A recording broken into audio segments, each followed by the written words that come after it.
Hey folks, welcome to Good Chats.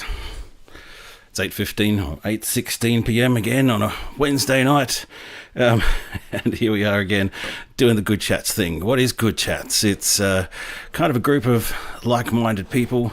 Here we're talking about history, mainly railway history and a whole bunch of other topics. It's a place for where I can talk about what's up and coming on my YouTube channel. I can have a rant about things, and also I invite everyone to send stuff in, like send me videos or suggest videos for me to play. I'm happy to support everyone's channel, or send me things to research and come up with something to talk about every week on a Wednesday night. Hopefully I've managed to turn the microphone on, and hopefully the camera's working, although I notice for some reason the magic window isn't working. What have I done to the magic window? There's always something, you know, right? So maybe I'll just find that video that I had queued up for the magic window, and we'll put that in there. And then if well, that's not working then today. Well, there you go. Welcome JK, thanks for coming on board. Welcome Luke's Fishing in the Northern Territory. Welcome Steve, thanks for coming on board. Where are you located at, Steve? I bet you're probably not in Cardiff, Wales today like Graham Dorey. Welcome aboard to Wales. What time is it over in Wales? Welcome Ree, thanks for coming on board, bro. Welcome aboard, Amber K, or Amber K, the van life couple who I met at Balhana and who came on board the Red Hen ride for with us the other week. G'day to Peterborough. Kingsley Purvis, welcome aboard. Missed you last week, mate. Hopefully you're back, or hopefully you're still travelling, mate. I'm Dave. Welcome aboard from Outback Victoria. Where in Outback Victoria, I'm Dave. Where you at? That'd be interesting to know. I've spent a bit of time around there. G'day, Andy. Welcome aboard. Hello to the Narracourt crew down there in the southeast. G'day, Noel. Welcome aboard Coffs Harbour. Yes, it's all happening tonight. It's nearly 11 a.m. Oh my god, I'm in the magic window. Can I just work this stuff out? Here we go. Down at Christie's Beach is pretty far away, man. There's a packed lunch trip down that way. And let me see if I can work out this magic window thing, which, like many things, was working just a minute ago. What else have we got in here? Let's chuck that in there. Right. Okay.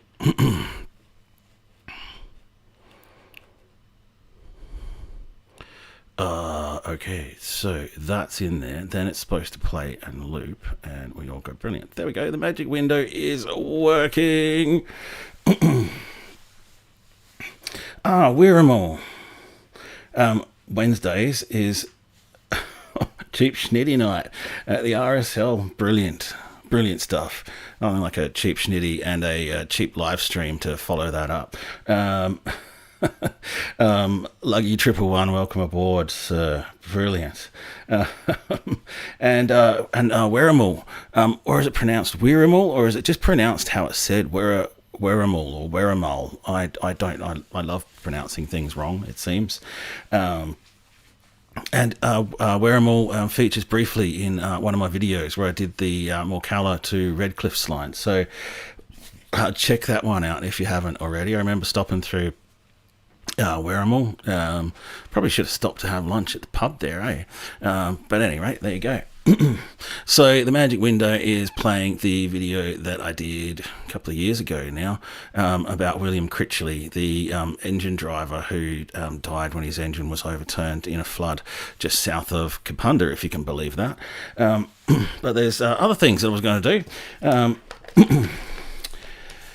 The Roseworthy Railway updates, I have covered them in terms of perhaps interacting with them with shares and stuff like that, and that will probably go into a bit more of a Facebook lean-in this year, which I'll talk about later.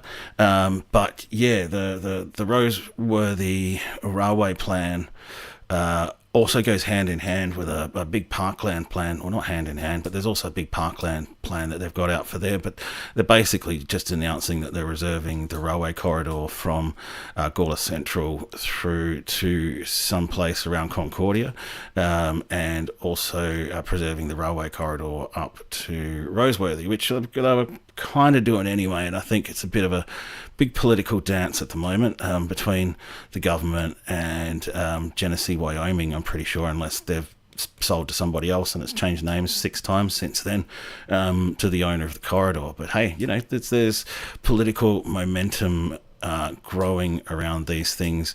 We'll have to see whether or not ultimately they stack up politically, I think. So how is everybody as well? Great to have everybody on board. I hope you're all well. What have you been up to? Let us know. Share and share alike. I always learn more from the chat room crew than I kind of learn anywhere else, really. I wanted to also talk about and pick your brains on an upcoming Barossa trip. Then I've got some images to show. We'll talk about more upcoming videos, events that I'm going to be involved with over the next couple of weeks and stuff like that. And I fixed the slideshow. So we'll have a slideshow revisit of last week's slideshow now that I actually have it under control. Welcome aboard, Mr. Jaximus. Oh yeah, check your heading. Let's turn that on right. I'm going to go there, and go there, and go there. Oh look, it happened live. That's not happened before. I've done something else to my interface here, but yeah, we'll see what happens. Yeah, that would be great. That would be great, Andy. Wassley's is an area that doesn't get a lot of love. It's a bit of a, close to the urban areas. To be honest, not all that picturesque. But yeah, it's part of the community, eh? All right.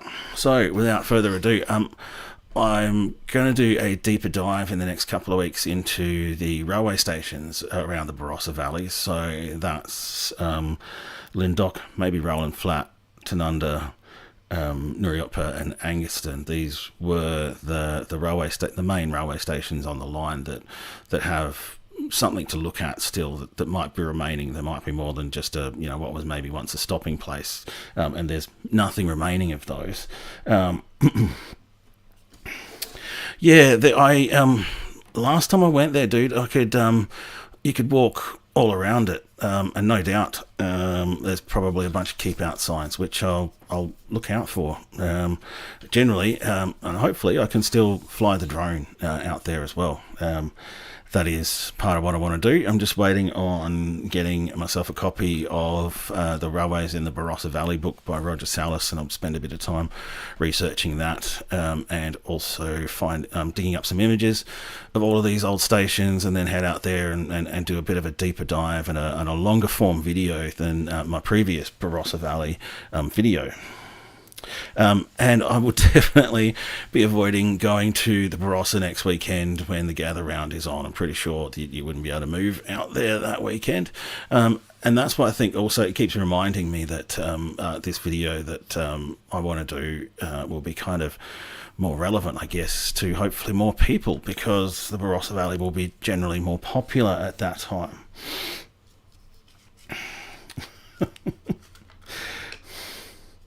There's nothing left out at Truro, Graham. Yeah, you got to watch out for the ruse, dude. Yeah, Graham. Probably nothing left out at Truro. Yeah, I did I think I did Truro at the end of the last Barossa Valley Railways video that I did, and yeah, there's just a big clearing. There's kind of some remains of perhaps where a turntable or a pit might have been, and you can see a bit of a cutting, but and there might be one or two railway related buildings, and of course there's the obligatory railway terrace running alongside, but yeah, there's nothing left out there these days. It'd be really difficult to make something visual on what remains there now. So that's what I was going to ask. What can you tell me about the Barossa railway stations, and what kind of things do you want to see? And see, just like that, I've already learnt something about Lyndoch, and I've learnt something, I've reflected on something that I already knew about Truro. So that's why this stream's really important. Excuse me for a minute.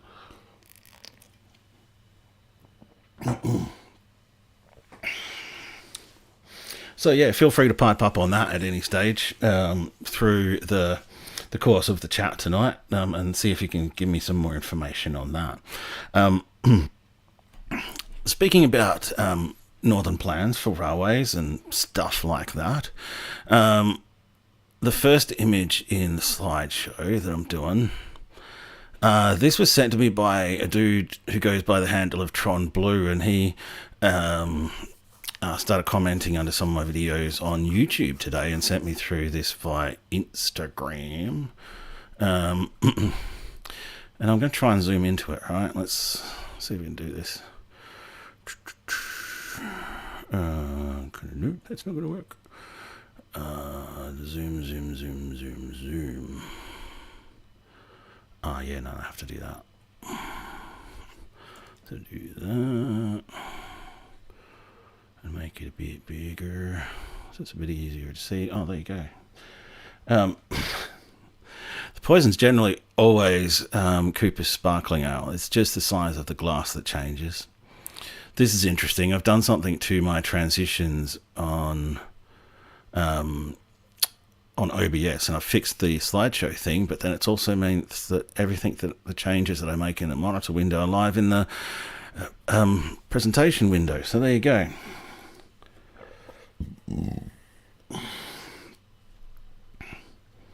Yeah, it's beautiful out there at Anguston.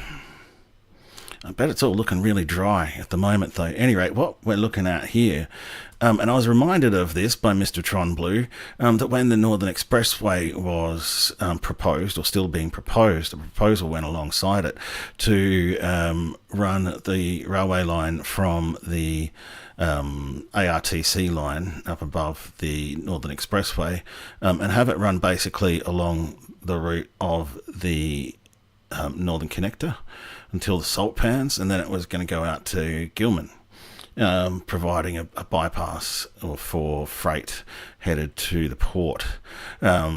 So that was an interesting thing that just kind of got dropped somewhere along the way. I do remember that now. Does anyone else remember that being part of the proposal at the time? And then we ended up just getting the expressway because the railway bit was just all too expensive. But when you consider that it was $50 million for the Port Dock railway extension, you can just imagine what the cost of something like this would have been. I don't know if there's a story that can be done on that one, but there you go. I always come up with the interesting old proposals. Dave, the Hamley Bridge line is beautiful, classic country, that's for sure. And that old bridge is iconic, I think. Definitely not something you want to be walking across. And then there's the other bridge on the other side of town across the Gilbert River, which, if you look closely at that bridge, has got some burnt sleepers underneath it. Apparently, some sleepers on that bridge caught fire during the... what was it called? The Pinnery fire that happened just north of Adelaide. That was a huge bushfire a few years back. Oh,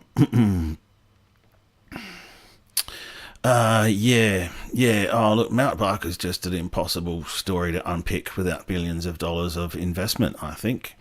I think there's a lot of discussion about it and a lot of argy-bargy, but I don't think at the end of the day there's going to be any substitute for some massive multi-generational project, to be honest with you, similar to the original line. And if you look at what the original line to the Adelaide Hills took and the cost of it at the time, and you convert that to today's dollars, it would take a lot of political courage to make that pay off and to find the billions of dollars to do that. That's a really cool question. What do you reckon, everybody? Would you rather live in Gawler or would you rather live in Mount Barker?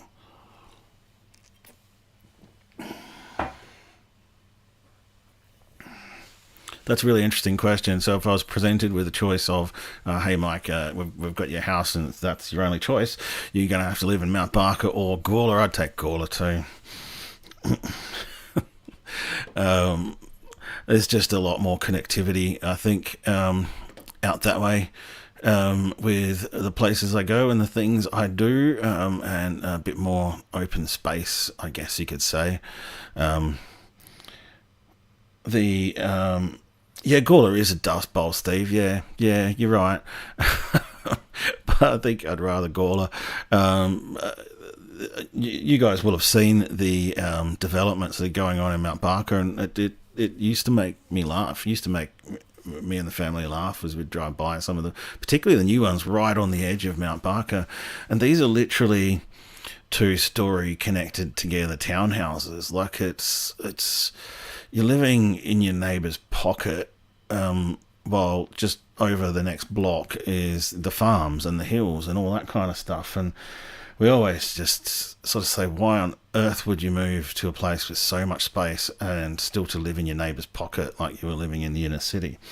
And that's what's happening with Mount Barker. I don't think it's great development. There's been a lot of development over a lot of years, but the most recent ones, we're going to live to regret developments like these, I would say. Plonking so many freaking people in such a concentrated area out in the middle of a place where there's really no possibility of decent infrastructure to support all of those people. I think it's a real problem. You're right, Graham. Everywhere is a dust bowl at the moment. I think I even read at one stage Labor MP kind of admitted their mistake in releasing Mount Barker to quite unfettered development, and they can't put that genie back in the bottle now, and who knows what they're going to be able to do. Yeah, well, the it will be full of more ghost towns. I know. It would partly be because of the drought at the moment, and partly because of the fact that South Australia is continuing to, I don't know what's the word for it, come together. It's starting to, the development is becoming more and more intense, and more people are leaving the country all the time, because there's just no employment out there unless you're on a farm. There's not enough to support a bunch of people in the transport networks. Even if we did build a high speed, or standard speed passenger railway out to Loxton, I couldn't see that many people using it, to be quite honest. But yeah, you're right. It's very much city centric here, whereas I think in Victoria and in New South Wales and in Queensland, there's more population centres with more stuff going on, quite frankly, and employment going on than we have here in South Australia. It'd be great to live in Peterborough, but what are you going to do, really? I mean, even the people in Peterborough say that, right? Yeah. Again, Noel, I think, there's just heaps of rain throughout Queensland and throughout northern New South Wales, and it feels like South Australia got a bit ripped off, really. I don't know what the situation's like in Victoria. I'm not sure that it's quite as bad as we're copping it here in South Australia at the moment.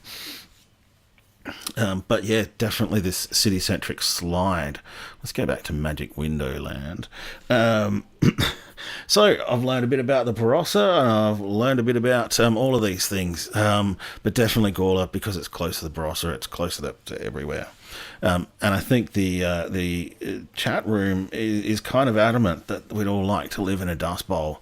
I've seen some mad dust storms out that way around Malala, and yeah, they come in really close, if not kind of overwhelm all those new developments out there, which are also hilarious in that, or maybe not hilarious, but somewhat chilling, in that that's the way that people are able to buy a home these days, is buy what we would have called a half house back in the day, out on what was formerly farming land in around Malala.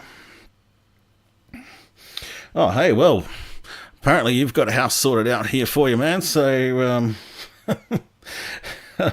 yeah, you can come and get out of the humidity for at least 6 months a year, Luke. That's for sure. And hopefully you can find something, some opportunities down here in Adelaide. So the next thing I was going to talk about after that,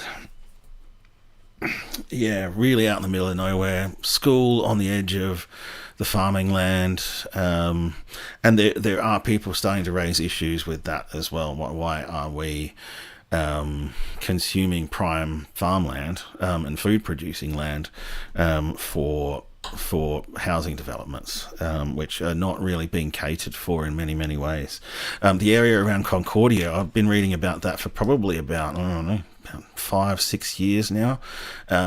Some developers have been buying the land in sort of a small corner of Concordia closest to Gawler for over a decade now. They've been buying up the land and sort of slowly laying the ground for a development to go in there. And if you look at sort of the map of Gawler, for example, just north of Hewitt, nice. It'll be south of Hewitt, just sort of a little bit over there. Imagine something the size of that new Hewitt development going in there in Concordia. Oh, g'day O'Malley. Welcome aboard. Sorry for your late appointment, bro. But that's okay, mate. That shit happens. So anyway, with all that in mind, I'm going to go out. I'm just looking at my video list just the other day, and I'm thinking, I don't have a lot upcoming until I do this Barossa video, and I need to do the research on that. So what can I do in the meantime to keep things rolling? And I thought, well, I haven't done a compilation vid for months. And I went back through some of the videos I've done, and I don't know what you guys think, but I think it's time for another compilation video. It doesn't necessarily rock the whole world out, but I looked at the possibilities of, doing another South Australian railway bridges compilation. But you know what? I've actually run out of South Australian railway bridges to use the footage of.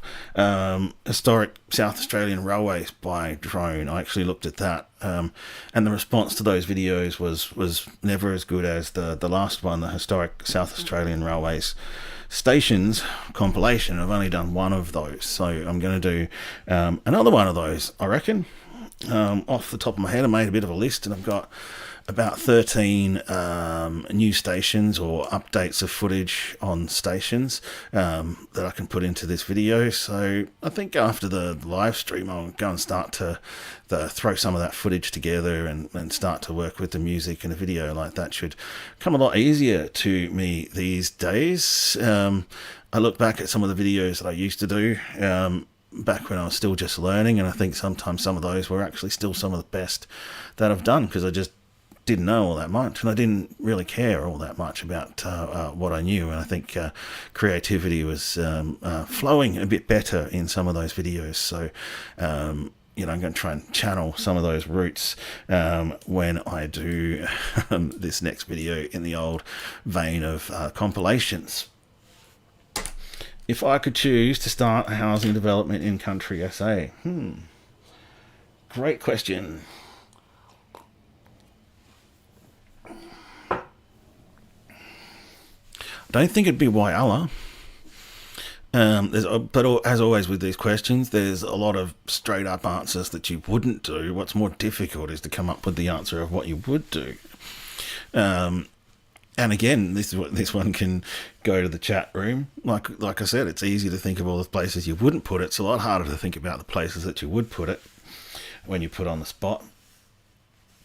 But if I had to start housing development in country SA, I think I'd be involved. I'd already be involved in that one at Murray Bridge. That's going to be huge for a start. Possibly in the Riverland as well. There's still opportunities out there. And Mount Gambier seems like a place that still has a population that's growing, for example. Port Lincoln is another town that's pretty fresh and new. But it's interesting when you said that. I think of all the towns that you can just tell are going backwards bit by bit, and that's most of them in South Australia.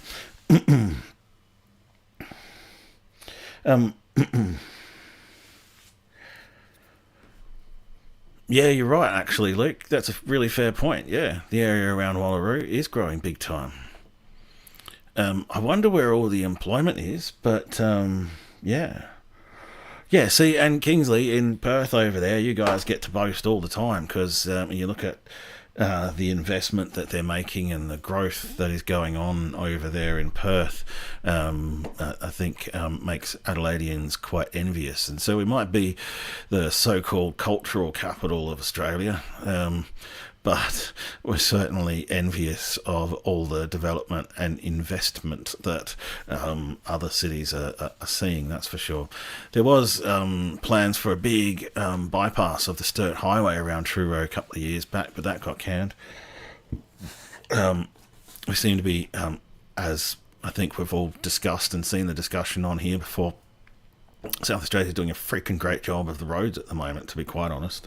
I went looking for a traffic jam to prove a point about public transport when I was doing the Transport Action Networks video, and they're getting more difficult to find because they've been investing so much in opening up intersections and other major projects, and obviously they're looking to do the South Road extension, and there's a lot of work going on, like those tram bridges, that's more involved with easing the pain around the South Road works to put the freeway through South Road. So yeah, pretty much we're very much a road centric place at the moment. I'm looking forward to heading back up north. The Augusta Highway is now dual carriageway all the way up through Port Wakefield, the only town I've ever known to not want to be bypassed by the major highway. And it goes all the way up to Lochiel now. So I've been driving up there for the last couple of years, and I've been limited to 60 kilometres an hour for a good 30 kilometre, I reckon, stretch there. I'm on the way up past on the way up from Port Wakefield to Lochiel, but apparently that will be back to 110, if not now, but very shortly. And so that is a huge investment over a long distance there, and over some pretty notorious windy bits of the old Augusta Highway up north. So looking forward to getting out there and checking that out.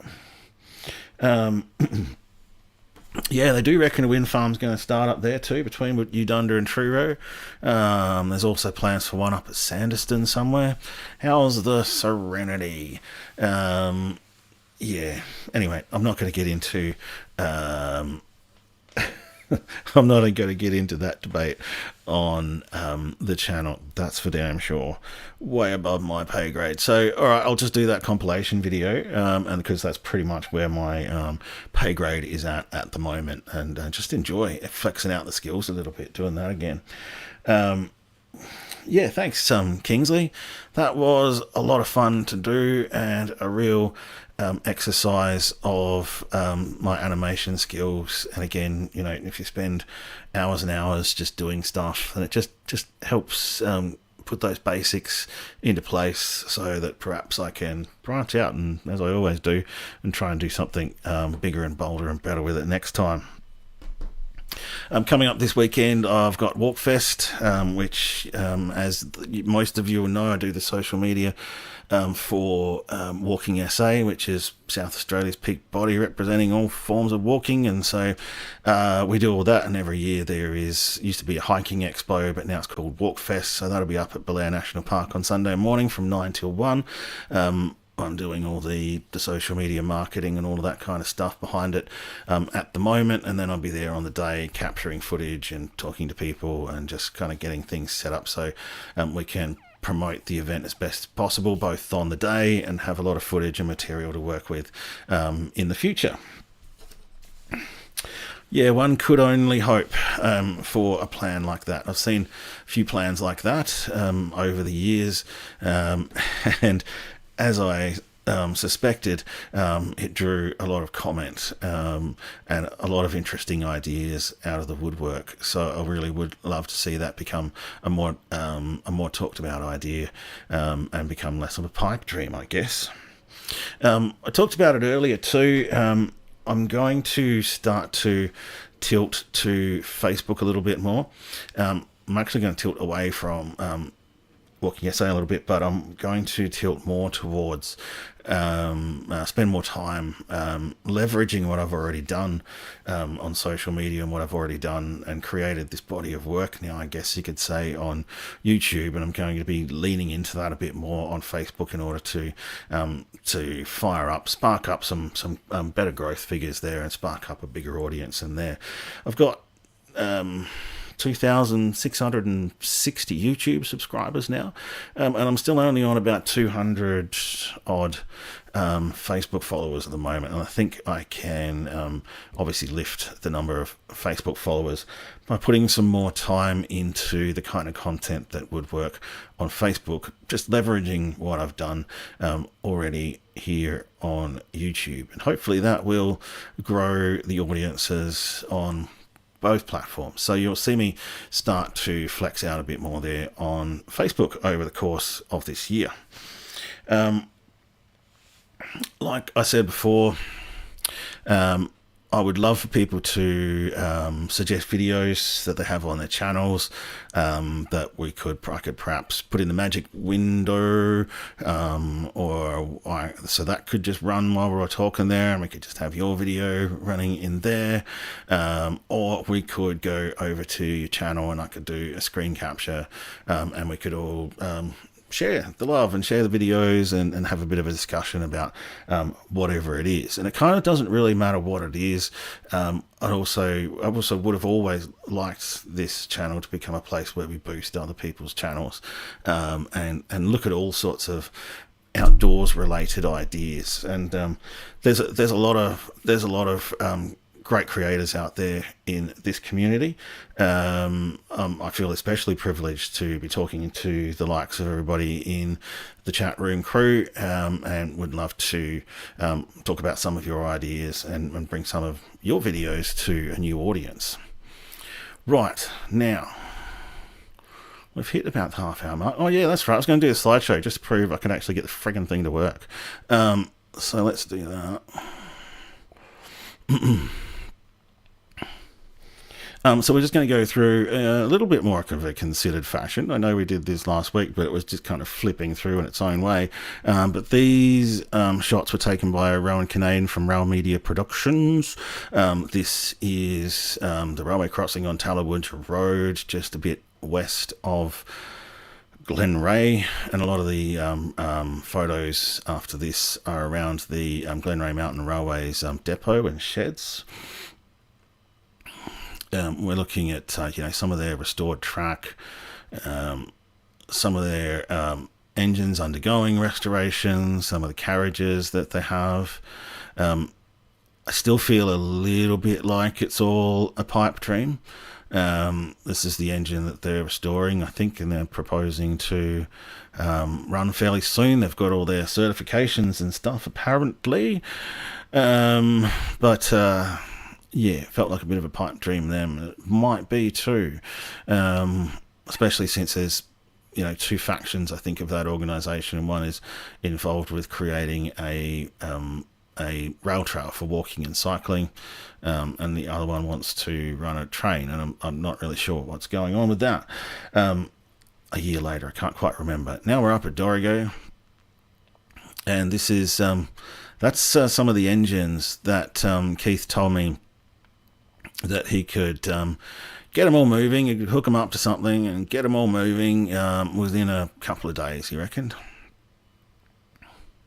And that's the row of them there outside his house. Now, for some reason, the image is too big. So we'll do that. This is up at Loanna Station. Glenray Mountain Railway wants that to be the end of their railway. Dorrigo Steam Railway would just like them to F off. But, so, yeah, they're kind of at a bit of a stalemate. Some of the bridges. That's the bridge over one of the rivers there. And now we're in Dorrigo. There's some of the engines. Some of the older engines. Some of the even older, more obscure engines. It would be great to see this all on display properly one day. That's for sure. But, yeah, there's a lot going on up there, up at Dorrigo.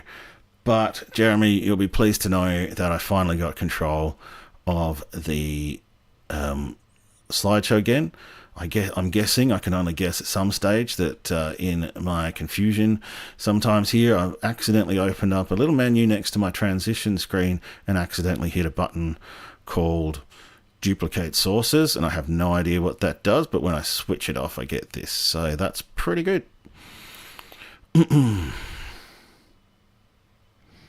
All right, now here we are. Half hour's up. Oh, this could be good. I'm getting used to that. I don't have to transition over and change things on my screen. The Dalesford line looks really beautiful, and hopefully in years to come, when I guess the support for the channel is growing to that point where it might help me get out there and do some of these things in the future, and cop some of these other capture some of these other locations and some of these old railways as well that are still operating, because getting to the point now where there's almost no abandoned railways left in South Australia and almost no operating railways left in South Australia for me to do, so I'm going to have to start going further afield at some point. So keep watching, folks.